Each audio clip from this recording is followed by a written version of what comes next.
My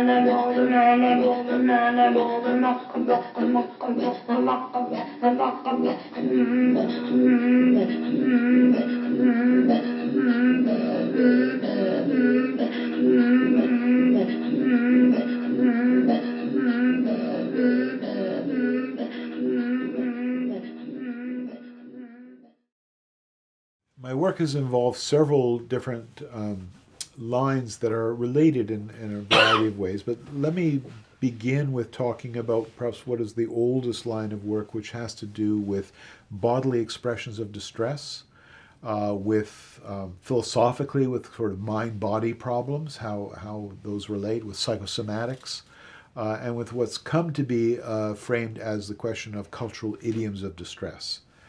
And this work begins, I should say that for me, this work begins with a preoccupation with the philosophical question of the mind-body problem, which is presented to us in Western tradition as an extremely difficult, not to say intractable problem of how do we get from the mind, which seems like something both utterly important and utterly immaterial in some ways, to the body, which is mortal and which is fleshly and which has all of these mechanical kind of processes that we're trying to make sense of. So how do those fit together? And that's a central concern in medicine, obviously, because we're trying to put together physiological processes and also the way people think and talk and so on. And when I trained in medicine, this was framed as the biopsychosocial approach. George Engel, who was an internist trained as a psychoanalyst, argued that we need those layers. Those are sort of layers of experience and organization. We have bodily layers of different, from molecules to cells to organs to systems and so on. And then we have psychological layers of how we think about ourselves, and we have social layers of the world we're embedded in. And characterizing a person's suffering or their problem has to include all those. The problem is that list of all these things, which we all think are important, does not come with an idea off the shelf of how these things are actually related. And one has to create those. And that to me is a fascinating intellectual problem and something that's preoccupied me in a lot of ways, going back to the very first essay I wrote as an undergraduate in anthropology, which I called, the subtitle was The Psychobiocultural Investigation of the Human Nervous System. So there was some kind of idea right at the beginning that somehow we have to glue together or interrelate these systems at many different levels. And that's continued to be a preoccupation up to today. And the way that this then confronted me in practical work and theoretically was around this question of somatization, which was presented, the term was invented by Steckel, the psychoanalyst Steckel in the 1920s, and it implies by its grammatical form that something that is not of the body is being made into the body. It's being somatized. So there's something that's not bodily becomes bodily. And for me, again, if you think about this from a non-dualistic perspective for a moment, there's something odd about that, because you'd have to say, well, what's not of the body? If I feel sad or I feel anxious, I feel that in my body.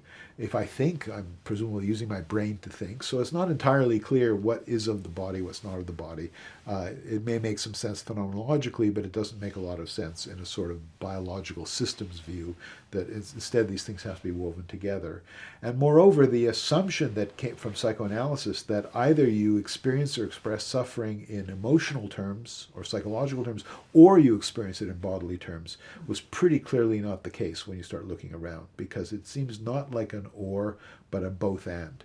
That if you're very anxious, your stomach hurts and your head hurts and you shake. If you're in pain, you feel anxious and you feel depressed and so on. So it seems clear that there's this constant back and forth, to the extent that we might want to say things are of one piece. And that's my earliest publication in Transcultural Psychiatry. It was a long essay called Culture, Affect, and Somatization that reviewed the literature at that time, literature that Arthur Kleinman and Zbigniew Lepofsky and other people had made contributions to. It reviewed it from a cognitive, social, and cultural point of view to basically make the point that things are intertwined from the get-go. So if we focus only on one or the other, that's the part that we have to explain. Like, why do people only talk about their headaches when they're also having trouble at home in their marriage or stress at work? Or vice versa. Why do people only focus on the emotional aspect when in fact you have physical symptoms. And there was lots of research even at the time to show that if you went to a psychiatry ward of hospitalized patients, started asking about physical symptoms, they had lots of physical symptoms. But the psychiatrists were not asking about them because the psychiatrist thought, my job is to deal with thoughts and feelings. And so you have this dualism that's in the healthcare system, but not in the experience of individuals to any great extent. So that was what a lot of my initial concern was, and to say, okay, there are definitely different ways that people interpret symptoms, different things they focus on, that's malleable, but what underlies that is, to some degree, an integrated whole that is being perceived or interpreted differently. So that fits very well with Arthur Kleiman's approach to cultural variation, where he'd say, okay, one easy way to build cultural variation into a model of what illness experience is to think, okay, you have certain sensations, and then you search for an explanation. And you use what's available to you in the surround to explain it. I have a stomach ache, I have pain in my stomach, let's call it, just feel a thing there, and I think, okay, what are my cultural models, and what is my past experience, and what are my cultural models for what this might be? Well, maybe I ate something bad last night. Maybe I'm emotionally tense, and so on. So we can approach it different ways. And in fact, with the sociologist Jim Robbins, we developed something called the Symptom Interpretation Questionnaire that asked people, if you had a stomach ache, what would you probably, it was framed in the first person, if I had a stomach ache, I would probably think that it was due to, and then people were given three choices: nerves or worries, I ate something that upset my stomach, or I might have an ulcer. So they were given three kinds of attributions: psychologizing, normalizing, and somatizing. And we had 13 symptoms, and so you could get a score. Do you tend to give more psychological explanations, physical, whatever? And it turns out that there are styles that people tend to favor one or other style in general, although it depends on the symptom. And that if you tend to be a somatizer, you may be more likely to present just with physical symptoms to the doctor. I had my own experience of being a psychologizer. When my first child was born, I remember she was a little baby, and I would come home from work, and I'd get down on the kitchen floor to play with her, and I remember telling my wife at one point, I'm too tired to get up. I just don't want to get up off the floor. I must be depressed. And I went on like this for weeks, and finally I went to see the doctor, and the doctor said, you're coughing. You have asthma. This is my 30s. I'd never had asthma, and I didn't self-diagnose because I didn't even connect in my mind. I'd forgotten that from medical school, that coughing is a common symptom of asthma. And I totally psychologized. I had a physical problem that was making me exhausted, and I had a simple explanation. Because I'm a psychologically oriented practitioner in person, the most natural explanation for me was, I must be depressed or stressed or something because I don't feel like doing things. So that's part of this sort of relativizing or decentering to say, okay, somatization looks like a special thing if you're a very psychologically oriented person. But if you're somatically oriented in how you think about things, then psychologization is the unusual thing. And in fact, globally, cross-culturally, psychologization is more unusual than somatization. It's much more natural for people to focus on the physical aspects of their suffering. And certainly it's more natural when you have a healthcare system that doesn't have psychological practitioners. So this is the overall approach that we took to somatization, not as a particular form of pathology, and not even as a uniquely cultural form, but as a way of organizing one's experience that responds to bodily experience, to culture, and to the healthcare system.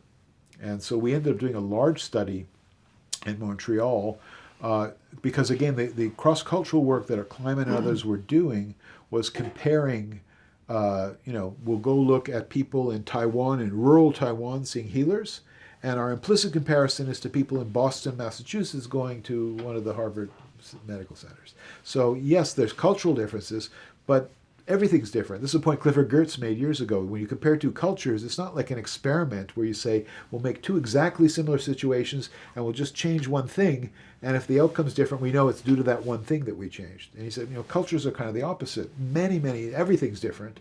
And then you're looking for points of similarity and contrast. So this is the dilemma.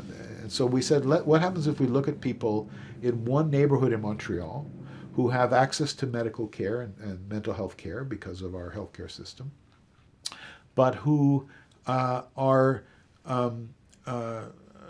maybe, we'll see how are they making use of it. So we did a big epidemiological survey of 2,400 people in the Côte-des-Neiges area. And we oversampled in certain neighborhoods. This is a telephone survey, hour-long interview with people. We had to call 11,000 people to get our 2,400 subjects. And if I tell you how little money we did it for, this is a long time ago, it's totally embarrassing, because now it would be like millions of dollars to do this project. Anyway, it was a very small sum of money. And we asked people, about symptoms and so on, and we also did a diagnosis. We used the structured diagnostic interview schedule, and we were able to do diagnosis. And we found that people made similar use of medical care, but newcomers. We oversampled, as I said, on people who were born in the Caribbean, people who were born in the Philippines, and people who were born in Vietnam. So we had 200 of each. So we could compare those to Francophone and Anglophone Quebec-born. And we found that people who were born elsewhere but who come here made the same use as general medical care and much less use of mental health care, even when they had emotional distress. And when we asked them why, they told us things like, well, I didn't think it was a health problem, or I didn't think they would understand my problem, or a whole bunch of kinds of social barriers. And we were able to look at this more intensively than using ethnographic methods. So for that same study, we developed, with Alan Young, was one of my collaborators on this, and we developed something called the McGill Illness Narrative Interview, which is a method to try to get people's stories of illness. And what we found from those stories in this, we were able to go back, and out of the 200, let's say, Vietnamese who reported having had, who we interviewed, we picked 20 of them who said they'd had medical symptoms. I think, just as an aside, I think that I probably included this in a later thing, but it's natural to tell it now, and we can move it around. So of those 200 that we interviewed on the phone, we went back and interviewed 20 of them face-to-face in depth with this narrative interview, which is modeled on Alan Young's experience doing ethnographic work in Ethiopia, in the Gondar region of Ethiopia. And based on that experience, Alan wrote 2 papers critical of Arthur Kleinman's explanatory model perspective. The papers were called, one of them was called When Rational Men Fall Sick. And he argued that this explanatory model perspective that assumes that patients have a detailed explanatory model with causes and labels and all this other stuff is a very rationalistic view of how people think about illness. In fact, what you find is that people have a kind of pastiche or bricolage of salient examples in the past of what happened, of sequences of events that happened, and only later with chronic illness and so on do people develop very coherent models. So we developed an interview that let us elicit some of that complexity, and what we discovered was that people who had physical symptoms that were medically unexplained often had social explanations when you took the time, when they were in a space where they could talk about it and you took the time to do that. So, for example, we found that in the Vietnamese group, some of the people that we interviewed who had aches and pains that had no explanation told us when we asked about them in depth through this interview, and these are interviews that took anywhere from 1 to 3 hours. And in this case, they were done by anthropologist Daniel Groslo, along with an interpreter. Some of these people told us, well, I have phong top. And phong top, if you sort of translates essentially as rheumatism. I have joint pain. So you say, well, what do you think's causing that? Well, this happens when you get old. So again, that's a universal human experience, let's say. But they also said this happens because I was exposed to cold winds when I was pregnant, and they did not do the proper ceremonies, because when you deliver a baby, all your body opens, all your pores open, and you're very vulnerable to a cold wind. So usually there's a midwife who will burn certain things or create certain fumigation and so on, and that will close your pores. And that didn't happen. So now, many years later, I'm having these joint pains as a result of having been exposed to that cold wind. So that was a more cultural explanation, if you will. But then when we talked further, people added other layers to this. So they said, now that I think of it, this problem is also related to the fact that when we were coming here on boats from Southeast Asia, we were attacked by pirates, and there were terrible things that happened, and I saw someone thrown overboard. So we had a trauma story. So one of the lessons from this again is, first of all, that there's not one fixed narrative that's there at the beginning and that explains, the way you get a very neat picture sometimes in certain ethnographic accounts that just makes it seem like, okay, there's an explanatory model and that all fits and so on. But what you see, first of all, is almost an exploration and a reconstruction, and you see layers that are based partly on the memory process and partly on the relationship with the person who's talking and how at ease, after talking for an hour, people felt very at ease. In fact, people told Danielle at the end, thank you, this was very helpful. Nobody's ever listened to me talk, about my symptoms. Usually people talk about their symptoms. The doctor only wants to hear it briefly. The family said enough already. And so to have somebody who actually sits and says, I'll take an hour, I'll take 2 hours, tell me about all your symptoms, is a very powerful, actually therapeutic experience. Even though it was not presented, it was presented very much, this is a research interview. And in fact, Danielle came back as a person trained as a researcher and said, I'm uncomfortable because people are telling me this is helpful, and I'm not doing therapy, and I'm not competent to do therapy, so I'm being put in this awkward, we had to talk about what's the ethics of this, but I think it was a very important message, actually, that being able to narrate your suffering to somebody who bears witness and who has respect and concern is inherently helpful, inherently healing, even across very different cultural milieus. There's another wrinkle on this that I think is fascinating, and I should say that some of this discussion around these explanations for people had to do with explanatory models, but it also had to do with what's been called idioms of distress, an idea that the anthropologist Mark Nichter introduced, that basically argues that people have different ways of expressing suffering that are culturally framed. And just like we have linguistic idioms, a native speaker can say all kinds of nuanced things or use phrases that are not literally true, but that are a common idiom, and people know, okay, you mean this sort of thing. But we also have modes of expressing distress. And because they're idiomatic, they can be misunderstood by a person who's not a native speaker. They can be taken too literally, let's say, or pointed in the wrong direction. They're also used flexibly by people. You can, if an idiom would be nerves. So my grandmother says, my nerves are bothering me. She doesn't actually have a theory of nerves. She's just using a common parlance every day for how one talks about feeling bad. And if you're a native speaker, oh, okay, what's bothering you? You don't say, I know now because you said it's your nerves. I need to know more. You're telling me you're upset. I just need to know more now. So that's a very important message about the relation between cultural idioms and deeper questions of the nature of experience and explanatory models.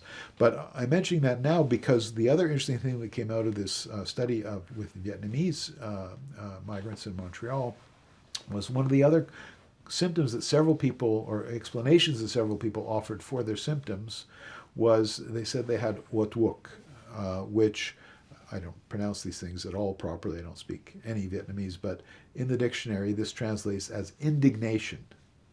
And indignation, which is a feeling of outrage and anger and a feeling of having been disrespected and how one responds to that, that was described as something that occurs when something has happened to you that's an injustice, but because of the social hierarchy, you cannot speak about it. You cannot speak back to it. So one of our participants in the study said, I was treated very unfairly. I was violated by this person who was my superior, and I couldn't say anything about it. And that gave me this Wat Wook. And they explained, they said to Danielle, more or less quoting, they said, you wouldn't understand this, but when this happens, it can cause illness. It can cause cancer, it could cause heart disease, it could cause... So they had what Arthur Kleinman came to call a sociosomatic theory, not a psychosomatic theory. It's not your thoughts that cause the problem, it's the social situation that causes the problem.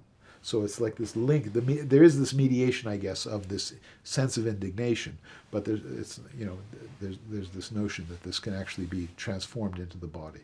So this was a lot of our work on, which began with this question of sort of mind-body dualism and tracing that and how that exists in mental health and psychiatry, and we did some ethnographic work on that and empirical work on that as well, moved toward this idea, this assumption, first of all, that these things are all interwoven in the actual systems that make up human beings, but the way we focus on them, the way they're construed, the way we make sense of them, the way we transact with others is heavily shaped by culture, including the way that we pay attention to our own body from the very beginning. And that has all kinds of consequences, both social consequences and bodily consequences.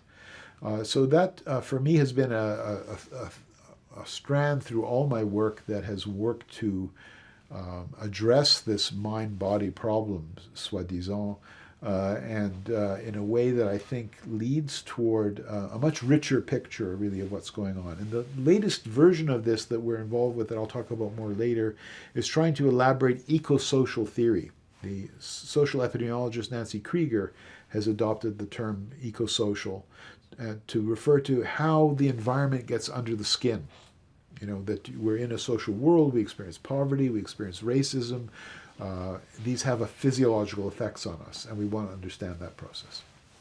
And I'm very interested in that. That's what was called psychosomatic in the past.